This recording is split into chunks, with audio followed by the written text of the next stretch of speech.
Recycling registration process. మీ యొక్క sponsor పంపించిన referral లింక్ని ఓపెన్ చేసినట్లయితే అప్లికేషన్ ఓపెన్ అవుతుంది. ఓపెన్ అయిన వెంటనే మీ యొక్క ఈపిన్ ఎంటర్ చేయండి.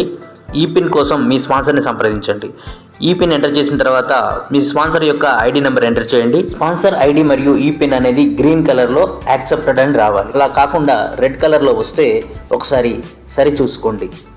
మీ యొక్క స్పాన్సర్ ఐడి ఈపిన్ ఎంటర్ చేసిన తర్వాత మీ యొక్క పూర్తి పేరు, ఈమెయిల్ ఐడి, మీ యొక్క రిజిస్టర్డ్ మొబైల్ నెంబర్ ఎంటర్ చేసి క్రిందకి స్క్రోల్ చేసి కింద లాస్ట్లో బాక్స్లో టిక్ మార్క్ చేయండి. ఆ తర్వాత సబ్మిట్ చేయండి.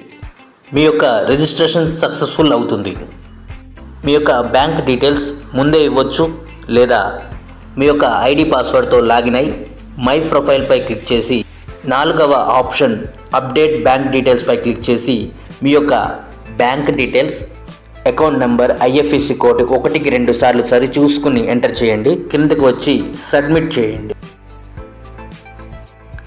మీ యొక్క ఐడి ఓపెన్ చేసిన తర్వాత పైన రెఫరల్ లింక్ గ్రీన్ కలర్లో ఉంటుంది.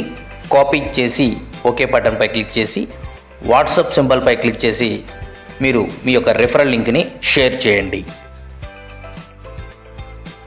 రీసైక్లింగ్ సభ్యులందరూ గమనించవలసిన విషయం, ఈ పిన్స్ అనేది వాట్సాప్ ద్వారా సెండ్ చేయకండి. ఈ పిన్స్ అనేది ఐడి ఓపెన్ చేసిన తర్వాత ఈ పిన్స్ అనే ఆప్షన్ క్లిక్ చేసి 3వ ఆప్షన్ ట్రాన్స్ఫర్ పిన్స్ పై క్లిక్ చేయండి.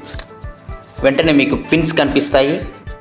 రైట్ సైడ్కి జరిపితే మీకు చిన్న బాక్సెస్ కనిపిస్తాయి. అందులో మీరు ఎన్ని పిన్స్ పంపించాలో అన్ని పిన్స్పై బాక్సులలో క్లిక్ చేసి కిందకి వచ్చి సెండ్ బటన్పై క్లిక్ చేసినట్లయితే are you sure send this pins అని ఒక ఆప్షన్ కనిపిస్తుంది. ఓకే బటన్పై క్లిక్ చేయండి. మీకు ఒక పిన్స్ అన్నీ పైన కనిపిస్తూ కింద ఒక బాక్స్ కనిపిస్తుంది. అందులో ఎవరికైతే పంపించాలో వారి ఐడి నెంబర్ని ఇక్కడ మెన్షన్ చేయండి. ఐడి నెంబర్ని ఇచ్చిన వెంటనే వారి యొక్క పేరు షో అవుతుంది ఈ విధంగా. తర్వాత ఓకే బటన్పై క్లిక్ చేసి సెండ్ బటన్పై క్లిక్ చేయండి. మీ యొక్క పిన్స్ మీ యొక్క ఎవరికైతే పంపించాలో వారికి సెండ్ అవుతాయి, వెళ్ళిపోతాయి.